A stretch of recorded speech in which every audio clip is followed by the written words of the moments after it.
Hello, everyone. It is Thursday, March 26th. As of 6 o'clock this morning, just a little bit before you get this email, our whole state of Colorado is now under stay-at-home order, and this is going to be our new way of life as a state now, as many parts of the world are under for at least the next couple weeks, if not longer. And I've been thinking quite a bit about one of our core values at Christ the King, which is a relational service. And in times of crisis, in times of need, our minds oftentimes go to the idea of how can I serve, how can I give, how can I do something for the people that are truly in need. But that's one of the reasons that we adopted a core value with a prerequisite, that it's not just service, it's relational service. That we always have to take into account that when we serve one another, that relationship comes first, that we can't know how to serve without first entering into relationship with another person or another organization.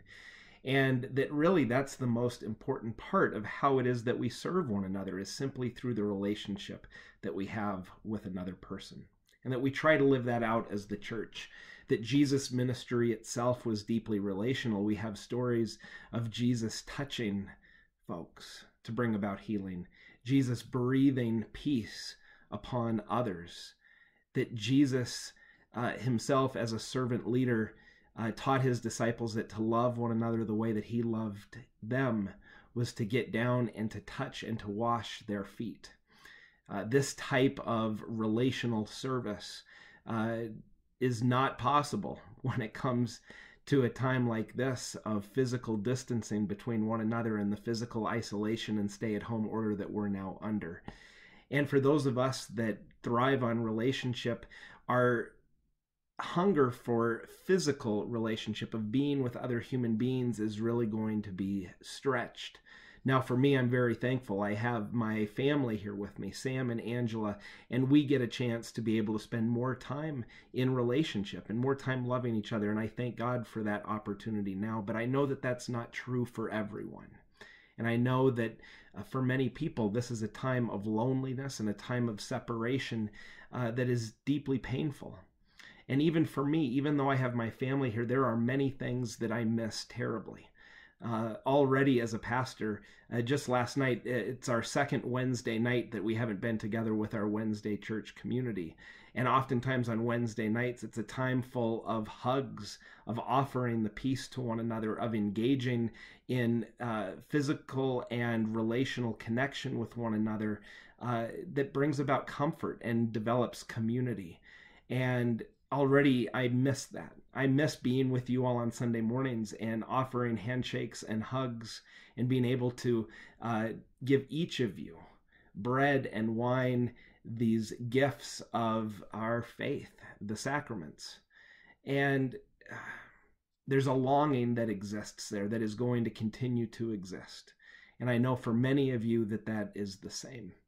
And so perhaps today, as you are settling in for these weeks ahead, maybe be thinking about how you're already longing for relationship, what it's like to be physically distant from one another, and to be able to grieve that, to be able to name and feel what is missing and what is absent in this time for you. And let that be a reminder of what life will be like again when we can be together, and the importance of physical connection, and begin to set an idea of what you hope life could be like when this is all said and done. What are ways of relationship or life that this is drawing our attention to, that we know that things need to change and that we can connect with others in deeper ways when this is all said and done, and that that's all ways that God is at work in this time. But in the present moment, we can also utilize relational service as the value that we try to live out, knowing that we have family and friends and neighbors that even though we're physically distant, that we can still enhance relationships. Just tonight, we had a Bible study in Spanish in which we were able to connect, not physically, but we were able to offer the peace and hope of God in our study and in our connection over the computers. And for each of us, perhaps we have ways to go deeper in relationship with those that we are physically present to and those that we are only going to be connected to through the phone or the computer in these days. And that perhaps we can ask, how can we serve? Not just now, but how, as we listen, how as we grow in relationship, we can learn how to serve those people that we care for the most. So God's peace be with you today. I pray whether you're longing for human connection or finding new ways to do it, that God's Spirit will be at work in you. Have a great day.